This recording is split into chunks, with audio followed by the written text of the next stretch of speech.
നിന്റെ ദിവ്യകാരുണ്യം നിത്യവും ഞങ്ങൾ കരുളേണം എന്നെന്നും നിന്റെ പുണ്യനാമങ്ങൾ പാടുവാൻ നാദം നൽകണം എന്നെന്നും നിന്റെ പുണ്യനാമങ്ങൾ പാടുവാൻ നാദം നൽകണം. സ്പോർട്സ് ലൈഫ് പദ്ധതിയുടെ ഭാഗമായിട്ട് കലഞ്ഞൂർ ഗ്രാമപഞ്ചായത്തിൽ മുൻ ഭരണസമിതിയുടെ കാലത്താണ് ഇതിന് തുടക്കം കുറിച്ചുകൊണ്ട് തുടർന്നു വന്ന ഭരണസമിതിയുടെ കാലത്ത് ഉദ്ഘാടനം ചെയ്യപ്പെട്ട് നാളെ ഇതുവരെ ഉണ്ടാവുന്നു. ഏറ്റവും സൗകര്യപ്രദമായിട്ടുള്ള ഒരു ഫിറ്റ്നസ് സെന്ററാണ് നമുക്കിവിടെ ലഭിച്ചത്. മുൻ പഞ്ചായത്ത് പ്രസിഡന്റ് മനോജ് കുമാർ, നമ്മുടെ ഈ ജിമ്മിൻ്റെ ട്രെയിനർ നിസാം, ലക്ഷ്മി, അതേപോലെ ക്ഷേമകാര്യ standing committee chairperson Shan Hussain, ബാക്കി ഇവിടെ കൂടിയിരിക്കുന്ന സുഹൃത്തുക്കളുണ്ട്. നമ്മളിപ്പോൾ ഇതിന് തുടക്കാവസ്ഥയിലാണ്. തുടക്ക സ്റ്റേജ് ആയതുകൊണ്ട് തന്നെ പലവിധത്തിലുള്ള പോരായ്മകൾ ഉണ്ടായിരുന്നു. പറയുമ്പോൾ പൂർണ്ണമായി തീർന്നില്ല, പോരായ്മകളുണ്ട്. ആ പോരായ്മയിൽ നിന്നാണ് ഇത്രയും ഭംഗിയായി ഓണം ആഘോഷിക്കുന്നത്.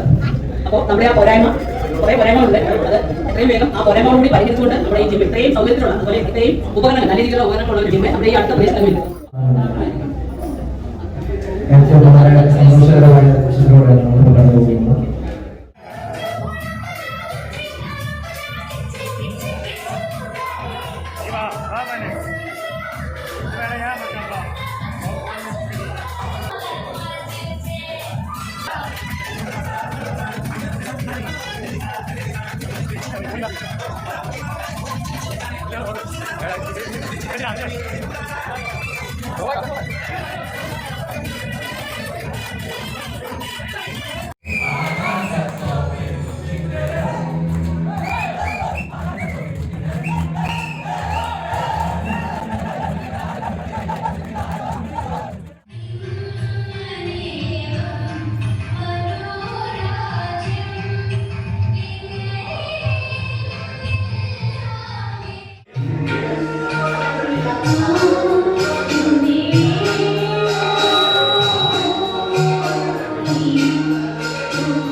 ഓണപ്പരിപാടി എന്ന് പറഞ്ഞാൽ അടിപൊളി ഓണപ്പരിപാടിയായിരുന്നു. ഞാൻ ഇത്രയും വിചാരിച്ചില്ല കേട്ടോ. നിങ്ങൾ 3 മാസം കൊണ്ട് ഇത്രയും തിരുവാതിര പ്രാക്ടീസ് ചെയ്ത് ഇത്രയും എടുക്കുമെന്നും ഇത്രയും കലാകാരന്മാരെ ഇതിനകത്തൊന്ന് കണ്ടെത്തുമെന്നും ഒന്നും വിചാരിച്ചില്ല. അടിപൊളിയായിപ്പോയി. നമ്മുടെ എല്ലാവർക്കും നമസ്കാരം. നമ്മുടെ സ്പോർട്സ് കേരള കലഞ്ഞൂർ ഗ്രാമപഞ്ചായത്ത് നടത്തുന്ന സ്പോർട്സ് ഡേ ഫിറ്റ്നസ് സെൻ്ററിൻ്റെ ആദ്യത്തെ ഓണാഘോഷം വളരെ ഗംഭീരമായിട്ട് നടന്നുകൊണ്ടിരിക്കുന്നു. ഉച്ചഭക്ഷണമാണ്. നല്ലൊരു ഓണസദ്യ നൽകുന്നുണ്ട്. ഉച്ചയ്ക്ക് ശേഷം ഓണസദ്യയ്ക്ക് ശേഷം ഞങ്ങളെല്ലാം കലാപരിപാടികൾ എല്ലാ മുഴുവൻ ആൾക്കാരുടെയും വ്യത്യസ്തങ്ങളായ കലാപരിപാടി ഉണ്ടായിരിക്കും. എല്ലാവർക്കും നല്ല ഓണാശംസകൾ. ഹായ് പറഞ്ഞേ. ഹായ്. അപ്പോൾ നമ്മൾ പൊളിക്കുമല്ലേ? നമ്മൾ പൊളിക്കും. ഓക്കെ. അപ്പോൾ 2 വാക്ക് നമ്മുടെ ഓണത്തെ കുറിച്ചെന്ന് പറഞ്ഞു.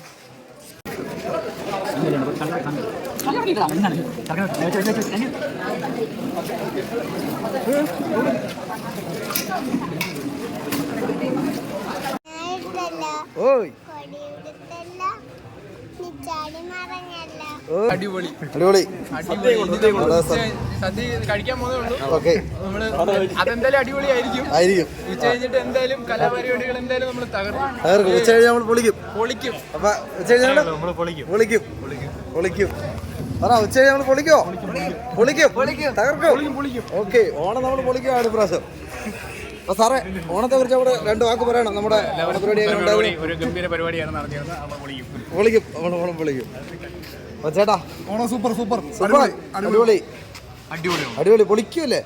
പിന്നെ തകർക്കുമല്ലേ? Super vibe. ഇങ്ങനൊരു പരിപാടി അവതരിപ്പിച്ച പഞ്ചായത്തിനും ഉത്സാമിനും ജിമ്മിന്റെ എല്ലാവരും ആശംസ അറിയിക്കും. Thank you. അപ്പം എന്തായിരിക്കും നമ്മുടെ പരിപാടി? എങ്ങനെയുണ്ട്? പൊളിച്ചോ? നമ്മളിനി ഉച്ച കഴിഞ്ഞ് എങ്ങനെയാ പൊളിക്കുവാ? ഉച്ച കഴിഞ്ഞ് എങ്ങനെയാ പൊളിക്കും. ഇപ്പൊ ഇതുവരെ എങ്ങനെ ഉണ്ട്? അടിപൊളി പൊളിച്ച്. ഡിലോ, എന്ത് തിന്നുന്ന മാത്രം പറയണ 2 വാക്ക്. സൂപ്പറായിട്ടുണ്ട്. ശിവച്ചാ, ഹബീബി കം ടു ദുബായ്. അടിപൊളി സൂപ്പർ അടിപൊളി. ഓണം എങ്ങനെ അടിപൊളി സൂപ്പർ നമ്മൾ പൊളിക്കുമല്ലേ? ഒന്നും പറയാം പൊളിച്ചില്ലേ? അടിപൊളി അടിപൊളി അടിപൊളി അടിപൊളി തകർത്തു. അടിപൊളി അടിപൊളി അടിപൊളി പോരാ, ഉച്ച കഴിഞ്ഞ് എങ്ങനെയാ? അടിപൊളി അടിപൊളി ഇനി പ്രോഗ്രാം ഉണ്ട് ഉച്ച കഴിഞ്ഞ് കഴിഞ്ഞ് വടംവലി നല്ല ടേസ്റ്റ് ഉണ്ട് വാ, ഫുഡ് എങ്ങനെയുണ്ട്? നല്ല ടേസ്റ്റ് നല്ല ടേസ്റ്റ് ഉണ്ട്. അച്ചാർ അടിപൊളി. അച്ചാർ അടിപൊളി എല്ലാം സെറ്റ് സെറ്റ്. ഉച്ച കഴിഞ്ഞ് എങ്ങനെയാ? പൊളിക്കുക പൊളിക്കുക. എങ്ങനാ അങ്ങനെ കാര്യങ്ങൾ എങ്ങനാ? പൊളിക്കും. അപ്പൊ ഇപ്പൊ എങ്ങനാ? തിന്നോ അടിക്കുമല്ലേ? അപ്പൊ പറ എങ്ങനാ? യാത്രയാണ് സെറ്റ്. സെറ്റ്. ഇതുവരെ എങ്ങനെ അടിപൊളി തകർക്കല്ലയോ? ആരെങ്കിലും വേണം? ഞങ്ങളുടെ പ്രധാന കക്ഷി കഴിച്ചില്ലല്ലോ. അപ്പൊ നമ്മുടെ പരിപാടിയൊക്കെ എങ്ങനെയുണ്ട്? അടിപൊളിയല്ലേ? തകർക്കത്തില്ലേ?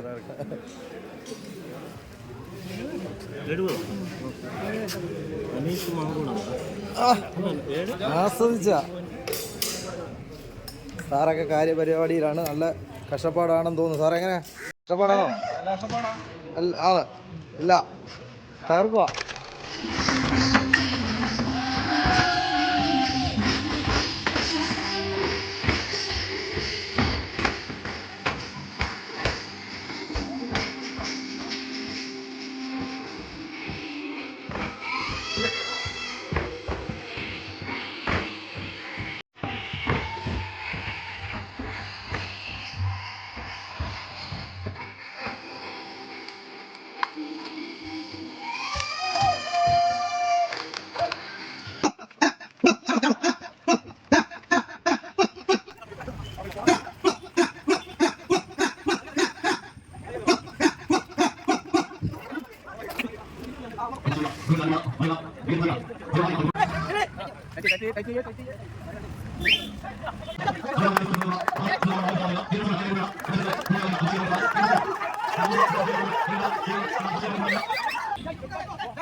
ശിവച്ചാ ഹബീബി കം ടു ദുബായ്.